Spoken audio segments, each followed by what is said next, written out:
Les deux moines et la geisha, un conte japonais. Deux moines regagnaient leur monastère en longeant sous une pluie battante le quartier des saules et des fleurs. Tous deux formaient un couple bien mal assorti qui donnait à leur association contrastée un air comique.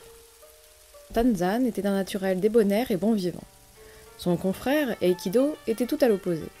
Il avait l'âme aussi étriquée que son corps famélique, tant il était austère et ascétique.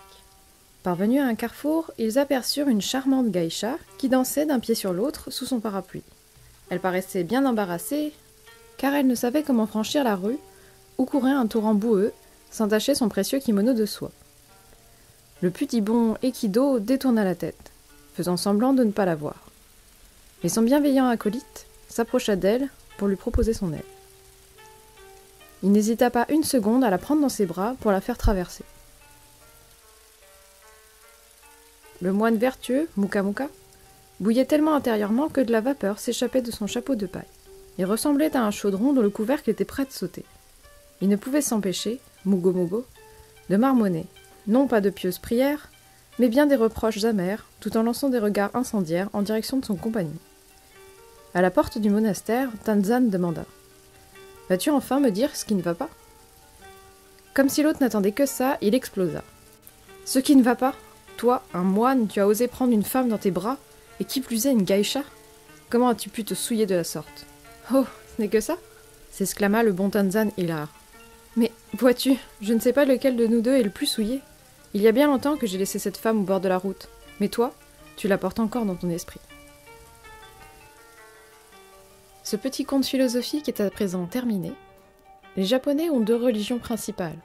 Ils peuvent donc pratiquer deux religions ou plus en même temps. On appelle ça le Shinbutsu Chogo, le syncrétisme shinto-bouddhiste. Le shintoïsme est né sur l'archipel. C'est une religion qui mélange le chamanisme, l'animisme et un panthéon de dieux et de déesses. Le bouddhisme est une religion et une philosophie à la fois. Le bouddhisme naîtrait en Inde avec l'éveil du Bouddha Siddhartha Gautama, et comme personne n'est d'accord sur les dates de vie de Siddhartha, on peut dire que le bouddhisme est né entre -600 et -500. Mais il n'arrive au Japon qu'au VIe siècle. Après la Seconde Guerre mondiale, qui précipita le pays japonais dans la misère la plus totale, les Japonais ont renié l'influence de leur empereur et ont perdu leur foi. Le shintoïsme s'est donc modifié pour ne devenir que des rites annuels. Contrairement à nos idées reçues, les geishas ne sont pas des prostituées. Geisha signifie personne d'art ou femme qui excelle dans le métier de l'art. C'est un métier à part entière où la formation peut durer jusqu'à plus de 5 ans. L'excellence en est le maître mot. La geisha est payée pour faire la conversation, danser ou chanter. Pour être une geisha aguerrie, il faut passer par 4 étapes. La shikomi fait les tâches ménagères en apprenant la musique et la danse. Cette formation peut durer 4, 5, 10 mois en fonction de la maison de thé où elle est.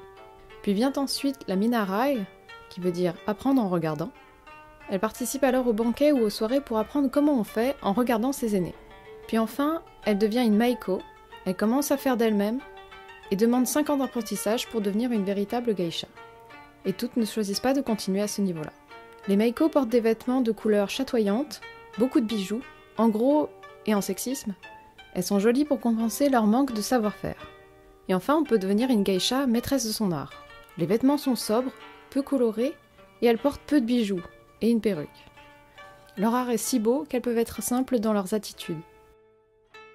J'espère que ce petit conte tiré de l'enseignement bouddhiste et des notions de culture japonaise vous auront plu et intéressé. N'hésitez pas à partager à ceux qui pourraient aimer ce contenu. Si vous voulez me soutenir moralement, n'hésitez pas à mettre un pouce ou un commentaire sous cette vidéo. Et sur ce, je vous dis à bientôt, portez-vous bien et ouvrez l'œil.